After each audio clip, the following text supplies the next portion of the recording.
It is impossible to get a great score in NEET if you just start studying 1 month before. But assuming you have studied for multiple years, at least more than a month for sure, you would still have a good chance of getting good marks. But even if you haven't completed all the topics and still have lapses in your syllabus, you still have 1 month left. This video is going to be about how to utilize that time, at least my advice on it.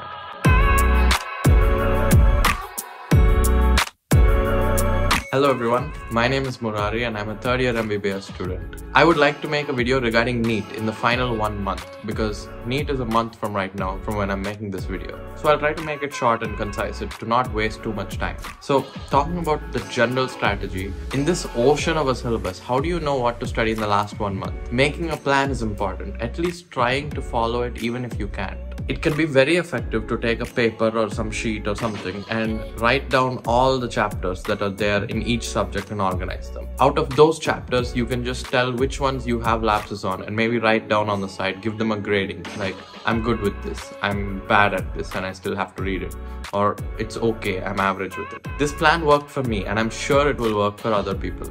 It gives your brain a mental picture of where you need to work on, which topics I mean. Rereading the topics that you're already good on will help you reinforce those topics in your brain, and that will help you get stronger in those topics. Keeping a record of which ones you already completed reading will help you move on to the next. Don't waste any time, but don't forget to sleep enough as well, or spend time with your family or taking breaks.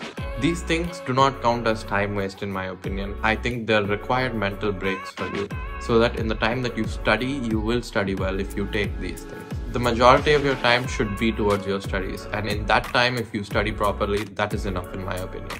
First of all, for biology, all you have to read is NCERT. NCERT. Just be perfect at it. Keep revising it again and again. Even the chapters you're good with, keep revising it. You'll just get strong.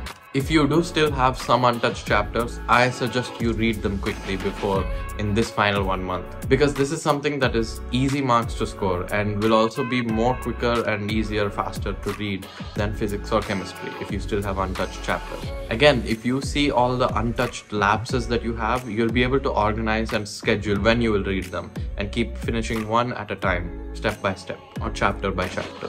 You can keep reinforcing your knowledge in this and making it even stronger by taking grand tests, seeing different MCQs that you will be like, oh, okay, I didn't know that this was a question in this topic, or oh, I forgot about this, what is it? That will help jog your memory and you will get better at it for sure.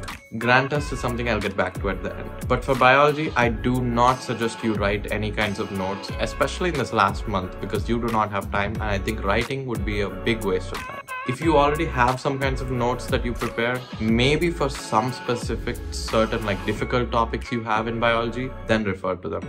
But I think everything else, it's just NCERT. So basically, I think if you just keep reading the NCERT, you will get some sort of photographic memory and know, okay, this topic is in this certain side of this page or something like that.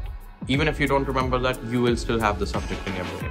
And any topics that you're like, oh, I'm a little doubtful about it, I think you should just revise it real quick and just see the important points and highlights of that topic. So for chemistry, this is where I do suggest a short notes that you already have prepared. This is what I did. I made a short notes for the topics which are difficult for me, and I just referred to those in the end, and throughout I kept revising from those. For each topic, any simple short notes would be good for revision. Each section of chemistry should be seen differently, like organic, inorganic, and physical chemistry. If you don't have a notes also, that's fine. In NCERT, you have all the important points, and even, yeah, for chemistry, NCERT is also like the Bible, I guess. For organic chemistry and inorganic chemistry, just keep revising it again and again, and if you have a notes, do the same thing. That is the only way to remember organic and inorganic, by just practicing and revising. For physical chemistry, it is just like physics. There's a very simple trick, and that is just to remember each formula and then learn all the question models for each formula, just like physics. In the last month, I suggest you just revise the question models which are important, and then if you don't know any certain question models which might be important, you read those. Like whenever you're doing bits or something, just look at the answers as well. Those are important. And then try to train your brain to think the same way as the answer would. Like what are the values or information you're given?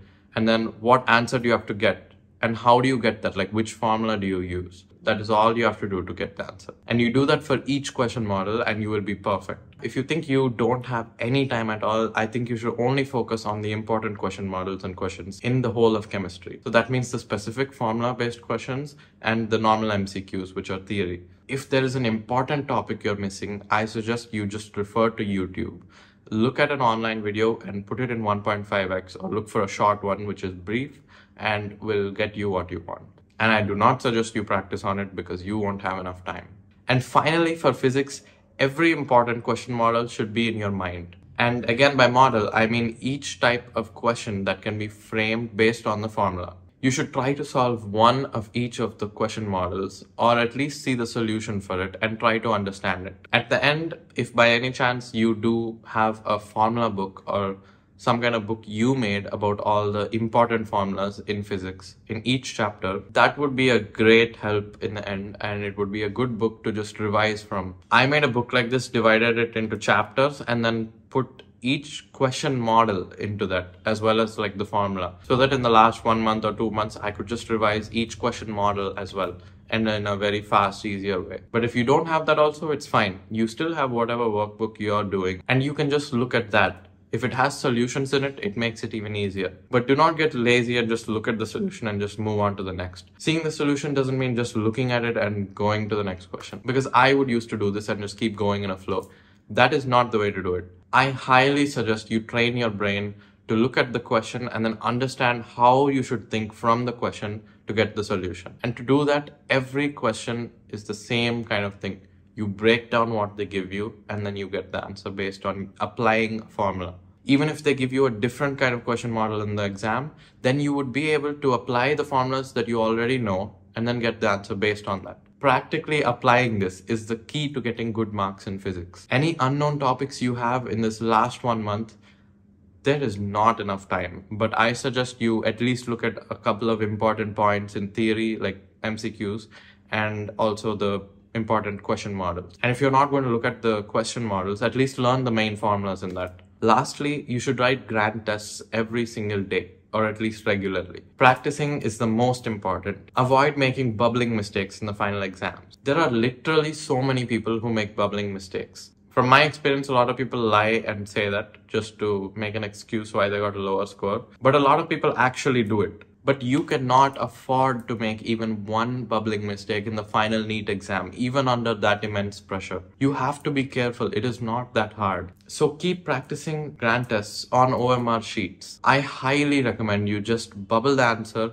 right after you read the question and then answer it or mark it on the question paper. This strategy worked for me. Maybe it is a little more time taking, which people might say, but I think it is the most effective thing and the most accurate and precise way to do it.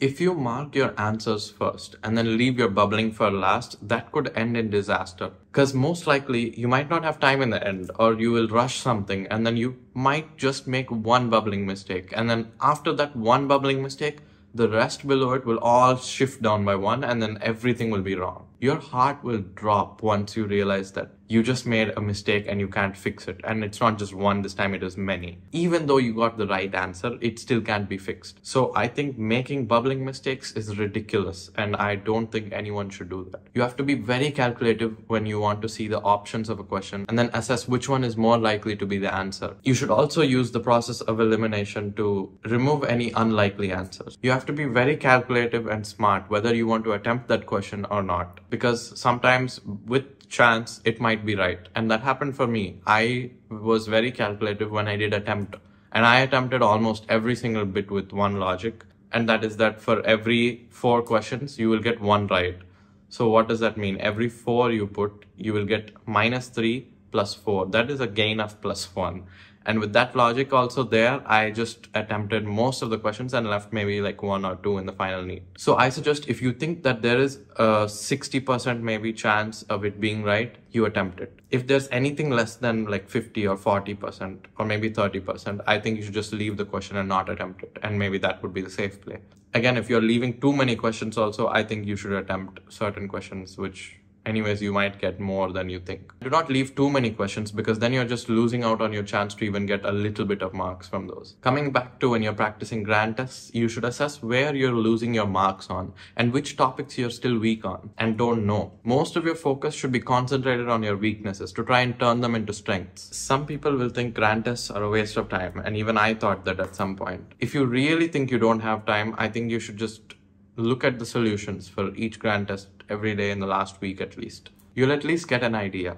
Every bit counts and every point is important in the NCERT. Your hard work is even more important. Do not focus on anyone else's marks or preparation. Your preparation is the only thing that matters. If you have any doubts right now, just get them clarified as quick as possible because there is no time right now. Be brave, face this exam like every other exam you have faced in your life. And do not focus on the result, just focus on how sincere you are with your preparation. If you have any more questions about NEET preparation or something, you can ask me in the comments and I'll try my best to answer them. So that's it for now. Thank you all so much for watching and I'll see you in the next one. Bye.